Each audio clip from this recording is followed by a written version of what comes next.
starting to believe in this character. I'm starting to believe in Yoshi quite a bit. This character has gotten the results to prove that it's not just all in theory. When you have a lot of good statistics, you can make good things happen as a character.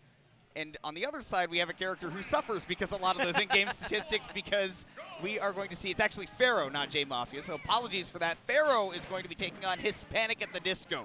I mean, that name is glorious. If there was a competition for gamer tags, Hispanic at the Disco would definitely be number 3-0 one. not close, though. Oh, yeah, for sure.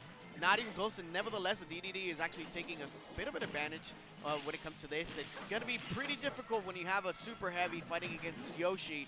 A lot of air mobility in the dinosaur as well. If we see those hitboxes actually trying to move those Gordos away, Dedede might have a bad time.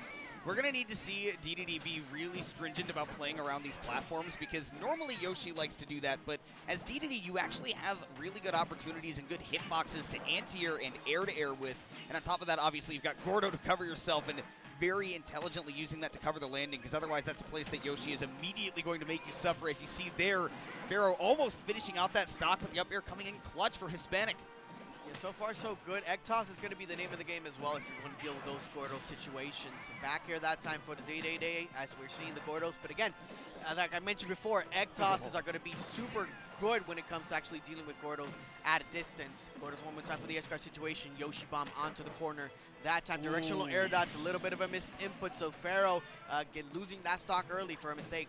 And this is especially scary for Yoshi. Very, very good for Pharaoh to even that up immediately, because as a Dedede in this matchup, you don't get to try to play optimally and do all the things that your character wants to do. You kind of have to go for some bigger reads and take some risks, because overall, Yoshi's going to be able to do a lot of the things that you're trying to do, but better. But when you have a lead, you can actually start taking risks and really make a Yoshi suffer for just a little bit of misspacing.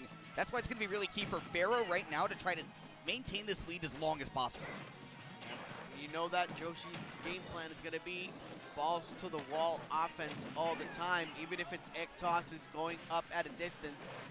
You gotta be careful, however. Neutral special from Dedede can come out. It's already a differential of 26%, actually catches the Yoshi with an up smash. And that up smash is such a huge tool for Dedede, whether or not he's got the lead. Yoshi thrives off of mixing you up, and there's no mix-up there. You just hung on the ledge too long, and you're going to get that big snout right in the face. The game goes back to even, and Pharaoh immediately racking on a nice combo all the way to 80%. You give Pharaoh an inch, he's going to take a mile. Fair from Yoshi, one of the best in the game, covers so many options, reads the roll out with a forward smash. 106% now onto the Dedede, who's trying to get some get-off-me tools of his own, trying to throw out the Gordos as much as possible, but the up air going to come out with 133%, and an up smash of his own is not quite going to be enough. We do have a super heavy on Dedede. Yeah, Dedede is a big boy, but how much longer can he hold on with, man, we just see Disco with one maybe or two hits left that you're able to take from a Yoshi. I mean, even something like just a straight back air and trying to drift in with that nair as well to take the stock. Love the aggression here from Pharaoh, but maybe gets reversaled by that up air, and Disco's not out of this one yet. Hold on. Actually using the double jump to get out of the way of the up airs. Tosses it out one more time with the up air of his own. So, Pharaoh taking game number 1 over Hispanic at Disco. You can see, like, Pharaoh's hands as he's looking at the badge, and the badge has the stage list on it, by the way, in case you're wondering why everybody keeps looking at their badge after game 1. It's because it's got the rule set on it, which is a great innovation and something that Cact does all the time, so shout-outs to him. But kind of saw that Pharaoh's, the hands were a little bit shaky, because you get into that kind of game, the Dedede's almost got the comeback going on you, and you saw those last couple of stocks. Disco was the one to take the first stock in those first 2. It was just the crucial last one that he didn't get out to the gate. But, I mean, Disco's been fighting this matchup really well so far. Yeah, and speaking of just fighting against super heavies, even though the matchups can be in your favor, it is so stressful when actually fighting them in bracket Kimona. The comeback factor is always going to be there. One solid hit from a super heavyweight, and that could be the stock and the game. Nevertheless, first blood for 19%, starting off really well from Hispanic at the Disco, and now we see actually response back from the Yoshi as we're setting up once again for the advantage state and edge guard situation. I love this aggression from Pharaoh, especially in the corner with the Dedede there. Doesn't have a whole lot of options to get out of there, and using these eggs really well to deal with Gordo. This is another juggle on this DDD, and Pharaoh has been waiting on these fastball air dodge landings a whole lot.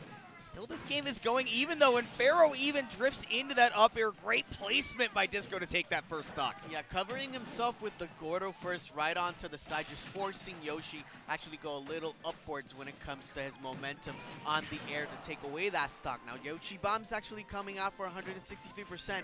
DDD is a big boy. It's not quite going to be enough to actually take it. It's going to be pivotal for Hispanic to actually get some more percentage onto the Yoshi for the second stock. We talked earlier about how playing with the lead is so important for DDD, and now with the ledge regrab, I love the patience from Pharaoh there. Even though Forder definitely could have taken the stock, was trying to wait and see if there would be a panic option. Now that's something that you can keep in mind for the rest of the set, is that maybe Disco's going to take a little bit too much time at that ledge in the future in these situations. But because of that, I mean, Disco lived until almost 200%. I mean, more than that post-hit. And that means that Pharaoh's fighting from a little bit of a disadvantage here. Yeah. Could have actually survived a little bit more, but actually just trying to drift back to the left side. That's why the Nair was so good on the Yoshi to actually take away Hispanic's first stock for this game 2. Egg Lays are going to actually set up for the downer that time for 54%. Ooh. And actually using neutral special, it's one of the few times, Komona, that actually lands throughout the set and actually reverses it and racks up the damage onto the Yoshi. Yeah, I'm just amazed that that turned into a combo. Like, not only was Disco ready to combo off him, but actually knew the exact right thing to do. At that time, Pharaoh DIing out, so that way there would be no combo, and just waiting for the mash out. Noticing that with the mash out, a lot of people are just going to air dodge down to the stage, want to get feet on solid ground, and Pharaoh starting to play with the lead and gets to do so really nicely now. Yeah, and part of the recognition by Pharaoh as well is actually that Hispanic is holding the shield a little bit too much. That's why he's actually trying to mix up his approaches and using a lot more command grabs on the stage and on the floor just to keep the DDD guessing of when it comes to his own defensive options, right? So 147% now after the Nair with 92. The lead that Hispanic had at the beginning has pretty much dissipated as we're seeing the Yoshi just starting to cook one more time. And Pharaoh keeping the pressure on in the corner, which is what I love to see. Looking for a panic option out of the single hit back air, but doesn't find it.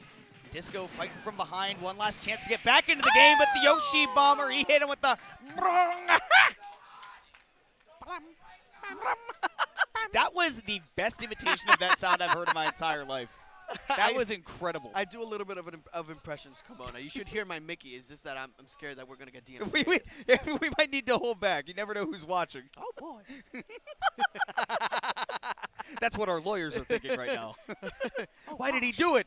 Oh, no, gosh. he even knew the consequences. Okay, so actually Pharaoh doing a really good job versus Hispanic at the Disco. There were a couple of times where Hispanic actually got some momentum going when it came to his projectile game, but again, Pharaoh's offense when it came to actually maintaining the distance or knowing when to approach and actually when to use the egg tosses to avoid those Gordos at the ledge or whenever they were trying to get some more offense in. We're actually really good by Pharaoh overall. Advancing on to the next round, and obviously we're still in winner's side, so another opportunity is still left for Hispanic at the Disco to make some more noise in bracket. And I think a big part of that would just be to be, I don't know, a bit more confident in making